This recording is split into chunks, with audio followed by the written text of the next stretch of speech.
नाथ मध्य प्रदेश में चुनावी रैली को संबोधित कर रहे हैं। आपको तस्वीरें दिखाते हैं। पर्व और त्योहारों की एक लंबी श्रृंखला और 5 दिवसीय दीपावली का ये पर्व अद्भुत है। आपने दीपावली के अवसर पर अयोध्या का दीपोत्सव देखा। देखिए दीपोत्सव का प्रभाव क्या होता है और पर्व त्योहार कैसे जोड़ने का काम करते हैं। दुनिया को भारत से सीखना चाहिए, जहां पे स्वतःस्फूर्त भाव के साथ लाखों की संख्या में श्रद्धालु जन एकत्र होकर के अपनी परंपरा और अपनी विरासत के प्रति कृतज्ञता ज्ञापित करते हुए अपने त्योहारों को मनाते हैं। भाइयों बहनों, आज जनजातीय दिवस भी है। प्रातःकाल देश के यशस्वी प्रधानमंत्री श्री नरेंद्र मोदी जी ने झारखंड में जाकर के भारत माता के अमर सपूत महान स्वतंत्रता संग्राम सेनानी भगवान बिरसा मुंडा के प्रति श्रद्धान्वित होकर के उनकी जन्मभूमि में जाकर के उन्हें श्रद्धांजलि अर्पित की थी।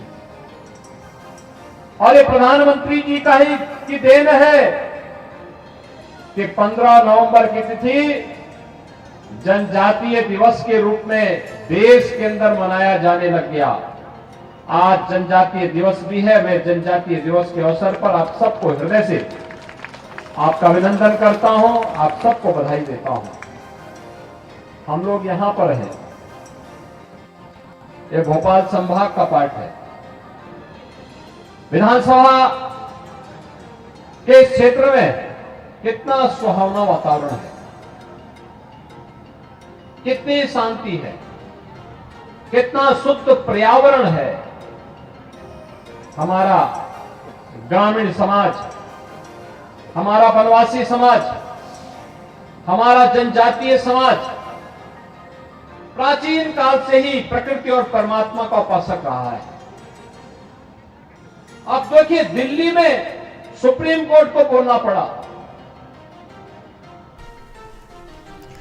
और अब बात करेंगे उत्तराखंड की खबरों की। शहर का बड़ा अस्पताल होने के चलते देहरादून का दून मेडिकल कॉलेज अस्पताल, जहां पर हर दिन सैकड़ों की संख्या में मरीज आते हैं, जिसके चलते ओपीडी में मरीजों की लंबी कतारें लगती हैं। उन्हें खासा इंतजार भी करना पड़ता है। मरीजों की इन्हीं परेशानियों को देखते हुए अस्पताल प्रबंधन ने ऑनलाइन टोकन की व्यवस्था की है, जिससे कि मरीज अपने मोबाइल फोन से टोकन ले सके। अस्पताल के एमएस डॉक्टर अनुराग अग्रवाल का कहना है कि मरीजों को अपनी आभा आईडी बनानी होगी, जिससे कि उनकी सारी जानकारी इसमें आ जाएगी और वो पोर्टल के माध्यम से अस्पताल में लिंक हो जाएगी। हाँ देखिए, बिल्कुल ये एक बहुत ही अच्छी जैसे हम लोगों ने अपने एयरपोर्ट पर देखा है कि आप अपना सेल्फ चेक इन कर सकते हैं, तो कुछ उस तरह की सुविधा है ये। इसमें मरीजों को अपनी आभा आईडी बनानी पड़ेगी, जिसमें उनकी डिटेल सब भर जाएगी एक बार। ये सिर्फ एक ही बार का काम है।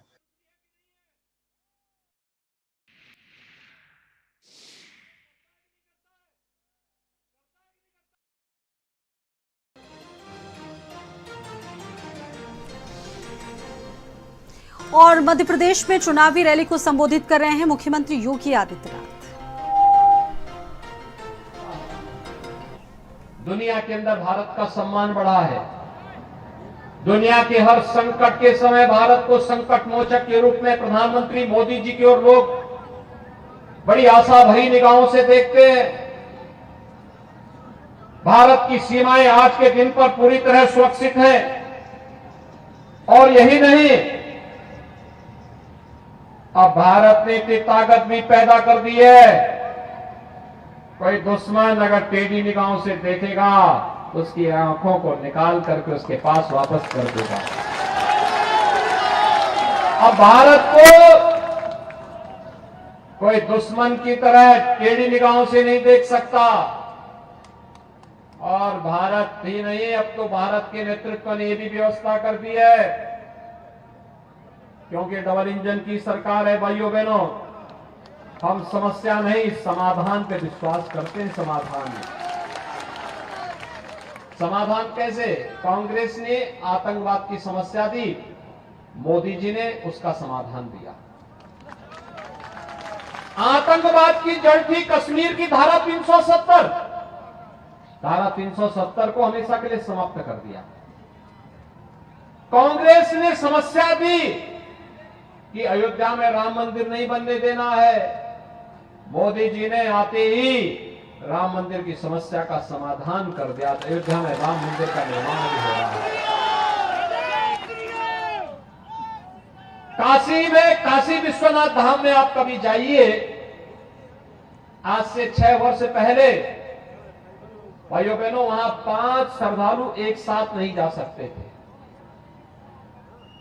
लेकिन आज 50,000 श्रद्धालु एक साथ भी जाएगा ना, तो वहां बाबा विश्वनाथ का दर्शन आराम से कर लेगा। एक नए धाम के रूप में भव्य और दिव्य बाबा विश्वनाथ का धाम, महाकाल का महालोक की अनुभूति, ये डबल इंजन की भारतीय जनता पार्टी की सरकार करा रही है। भाइयों बहनों, आज देश के अंदर अच्छा infrastructure, highway, railway, rapid rail, metro, electric vehicle, electric buses, तेजी के साथ इसका प्रचार हो रहा है। एयरपोर्ट, नए नए एयरपोर्ट बन रहे हैं। एम्स, आईआईटी, आईएम, एक जनपद एक मेडिकल कॉलेज के लक्ष्य के साथ आगे बढ़ करके हर व्यक्ति को उत्तम आरोग्यता के लिए अच्छे हॉस्पिटल, मेडिकल कॉलेज, इनकी स्थापना हो, इस कार्यक्रम को आगे बढ़ाया जा रहा है। भाइयों बहनों, एक तरफ विकास के बड़े कार्य, दूसरी तरफ वेलफेयर की स्कीम। आखिर कांग्रेस ने 55-60 वर्षों तक देश में शासन किया, मध्य प्रदेश में शासन किया, आखिर हर गरीब के घर में शौचालय क्यों नहीं बन पाए? हर गरीब को आवास की सुविधा क्यों नहीं मिल पाई? हर गरीब के घर में बिजली क्यों नहीं पहुंचा पाई? हर गरीब को 5 लाख रुपए की स्वास्थ्य बीमा का कवर क्यों नहीं दे पाई? हर गरीब को उज्ज्वला योजना का कनेक्शन क्यों नहीं दे पाई? कारण साफ था, कांग्रेस के एजेंडे में गांव, गरीब, किसान, नौजवान, महिलाएं, दलित, वंचित, वनवासी, गिरवासी, ये कांग्रेस के एजेंडे के हिस्से नहीं थे। कांग्रेस तो कहती थी कि देश के संसाधनों पर पहला अधिकार मुसलमानों का है, यही कहती थी ना। इसलिए देश में जो कुछ होता था वो तुष्टीकरण करती थी। मोदी जी ने आने के बाद क्या किया? कहा देश के संसाधनों पर पहला अधिकार गरीब का है, वंचित का है, दलित का है, गरीबों का है, महिलाओं का है, युवाओं का है। और मोदी जी ने नारा दिया, सबका साथ, सबका विकास। क्या नारा दिया? सबका साथ, सबका विकास। भाइयों बहनों, सबका साथ और सबके विकास का नारा ही राम राज्य की अवधारणा है, जहां व्यक्ति व्यक्ति में भेद नहीं, जाति, मत और मजहब के आधार पर भेद नहीं, क्षेत्र और भाषा के आधार पर भेद नहीं। और भला मोदी जी के लिए तो 142 करोड़ का भारत ही परिवार है।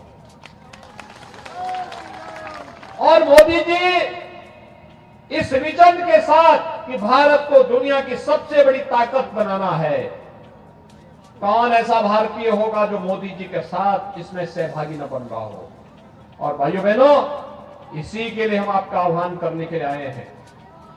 श्री शिवराज सिंह चौहान जी के नेतृत्व में मध्य प्रदेश ने पिछले 20 वर्ष में मध्य प्रदेश को बीमारू राज्य से उभार करके एक विकसित राज्य के रूप में स्थापित करने में मदद की। मध्य प्रदेश देश के अंदर कृषि क्षेत्र में एक मॉडल स्टेट बना। विकास की दर को बढ़ाने में मध्य प्रदेश सफल हुआ, माफिया पर प्रभावी अंकुश लगाने में सफल हुआ, विकास की नई नई योजनाओं को मध्य प्रदेश में लागू करने में सफल हुआ। और इसलिए भाइयों बहनों, पिछले 9 वर्ष में एक गति और तेज हुई है। कांग्रेस के बीच के कालखंड को, जो केवल वादा खिलाफी का कालखंड था, क्योंकि कांग्रेस बोलने के लिए तो बहुत कुछ बोल देती है, लेकिन भाइयों बहनों कांग्रेस करती नहीं है और करने में उसकी रुचि भी नहीं है, क्योंकि कांग्रेस ने हमेशा केवल भाषणों से उलझाने का काम किया। आज तो मुझे यहां देख करके, यहां पे पहले से बहुत सारी योजनाएं चल रही थी और अब तो भारतीय जनता पार्टी का लोक कल्याण संकल्प पत्र भी आपके सामने है। लोक कल्याण संकल्प पत्र में घोषणा कर दी है मुख्यमंत्री जी ने, भारतीय जनता पार्टी ने घोषणा कर दी है कि भारतीय जनता पार्टी की सरकार बनेगी तो लाडली बहनों को 1250 रुपए के साथ साथ मकान भी दिया जाएगा। लाडली बहनों को मिलेगा मकान और 3100 रुपया देंगे किसानों का धान का दाम। भाइयों बहनों, ये होती है सरकार, ये होती है सरकार जो कहा सो करके दिखाया। आप मुझे बताइए, कोरोना कालखंड में किसी कांग्रेसी नेता के दर्शन होते थे क्या?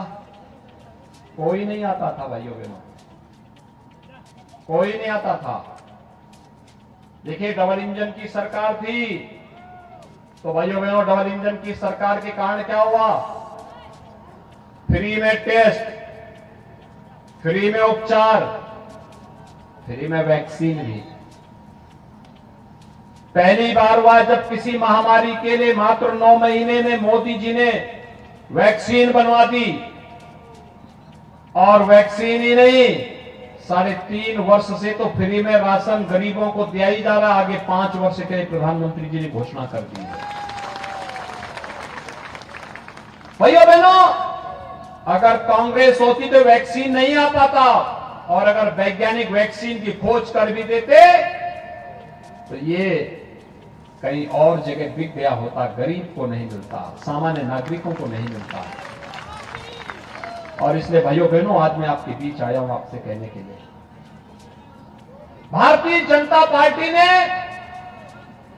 एक और गरीब कल्याणकारी योजनाओं को प्रभावी ढंग से लागू किया, बड़े बड़े विकास के कार्यों को लेकर के आई, सुशासन और सुरक्षा का बेहतर माहौल दिया और आपकी आस्था का भी सम्मान किया। आप मुझे बताइए, क्या अयोध्या में भगवान राम का भव्य मंदिर कांग्रेस के लोग बना पाते? क्या बना पाते? और हमने तो कहा था ना कि मंदिर रामलला हम आएंगे, मंदिर। फिर कांग्रेस के लोग कहते थे कि ये लोग केवल नारा लगाते हैं। हमने कहा रामलला हम आएंगे, ढांचा भी हटाएंगे। बुलाने का ढांचा हटा था ना, फिर हम लोगों ने जोड़ा था रामलला हम आएंगे, ढांचा भी हटाएंगे और मंदिर भी बनाएंगे। तो कांग्रेस के लोगों ने कहा कि लोग ऐसे बोल रहे हैं। वे कहते थे तिथि भी बताइए, हमने कहा तिथि भी बताएंगे। और भाइयों बहनों, आज मैं आपको तिथि बताने के लिए आया हूं। 22 जनवरी 2024 को प्रधानमंत्री मोदी जी के कर कमलों से अयोध्या में रामलला 500 वर्षों के बाद अपने भव्य मंदिर में विराजमान होंगे। सब लोग खुश हैं ना? और इसीलिए मैं आया हूं भाइयों बहनों। वैश्या विधानसभा क्षेत्र से भारतीय जनता पार्टी ने श्री विष्णु खत्री को अपना प्रत्याशी बनाकर के आपके बीच फिर से भेजा। आपने 2 बार आशीर्वाद दिया, तीसरी बार भी आशीर्वाद दीजिए, जिससे आपको लेकर के ये 22 जनवरी के बाद अयोध्या पहुंच सके। सहमत हैं? सभी लोग सहमत हैं? सभी लोग अयोध्या जाने वाले लोग कितने लोग हैं जो अयोध्या जाने में रुचि रखते हैं? मैं विष्णु जी के सामने इसलिए खड़ा कर रहा हूं आप लोगों को, जिससे वे भी पहचान सकें आप लोगों को, और इसलिए भारी बहुमत से जिताने की अपील करने के लिए आया हूं यहाँ पे। सब सहमत हैं? सभी लोग सहमत हैं? कमल चुनाव चिन्ह पर इन्हें विजयी बनाएंगे। अब केवल एक दिन का समय है, आज सायंकाल प्रचार बंद होने जा रहा है कुछ ही देर में। और भाइयों बहनों, इसी के लिए आपसे अपील करने के लिए आया हूं। कल का दिन मात्र है, परसों चुनाव होना है प्रातःकाल से। श्री विष्णु खत्री को भारी बहुमत से विजय बनाने के लिए, कमल फिर से कमल खिलाने के लिए और मध्य प्रदेश में डबल इंजन की सरकार बनाने के लिए चुनाव जिता करके भेजेंगे ना। दोनों हाथ उठा करके मेरे साथ बोलेंगे, भारत माता की, भारत माता की जय श्री राम, जय जय श्री राम।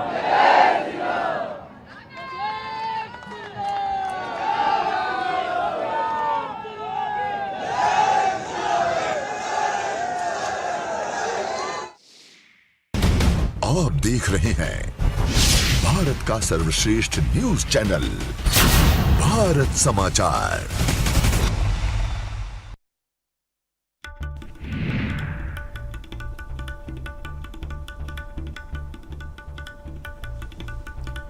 मिशन